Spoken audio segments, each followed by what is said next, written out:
muling nireactivate sa lalawigan ng Isabela ang Advisory Council ng Isabela Police Provincial Office o IPPO upang palawakin ang koneksyon ng kapulisan sa komunidad at higit pang mapabuti ang pagtugon sa mga kriminalidad. Sa panayam ng Bombo Radyo Kawayan kay Chairman Ismael Atienza Sr. ng Isabela Anti-Crime Task Force o IFTF, sinabi niyang noong September 26 muling binuhay ang council na binubuo ng mga abogado, retiradong pulis, guro at iba pa.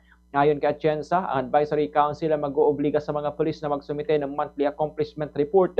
Kapag walang naipakitang ulat, nangangahulugan ito na hindi nagagampanan ng isang pulis ang kanyang tungkulin. Bagaman may hinihinging accomplishment reports, nilinaw naman ni Atienza na hindi bibigyan ng kota ang mga kapulisan upang maiwasan ang sapilitang pag-aresto.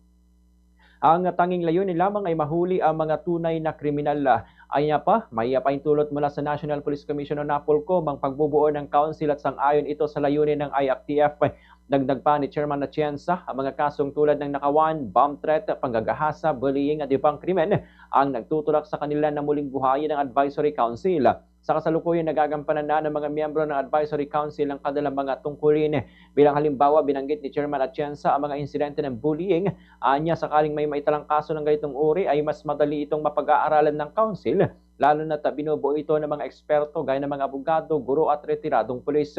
Ganitong bahagi ng pahayag ni IFTF Chairman Ismael Atienza Sr. Advisory Council ng Isabela na IPPO at maganda naman ang kuan, may kapaintulutan ng National Police Commission kaya ni-reactivate ko yung ICTF na Advisory Council ng IPPO. At maganda naman ang dating at gustong-gusto nila yun sapagkat matutukan na naman natin ang mga accomplishment report ng ating mga kapulisan. Yun, Yes. yeah, nagdagdag pa ako ng mga member na meron sa clergy, meron sa lawyer, meron mga sa mga retired police, mga sa academy meron. Kaya maganda magiging kahit